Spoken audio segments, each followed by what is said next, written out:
పట్టుదలతో చేస్తే సమరం తప్పకుండా నీదే, విజయం కష్టపడితే రాదా ఫలితం పదరా సోదరా. నీ ధైర్యం తోడై ఉండగా ఏ సాయం కోసం చూడక, నీ ధ్యేయం చూపే మార్గంలో పోరా సూటిగా.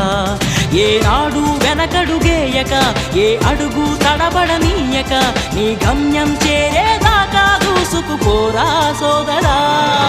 పట్టుదలతో చేస్తే సమరం తప్పకుండా నీదే, విజయం కష్టపడితే రాదా ఫలితం పదరా సోదరా.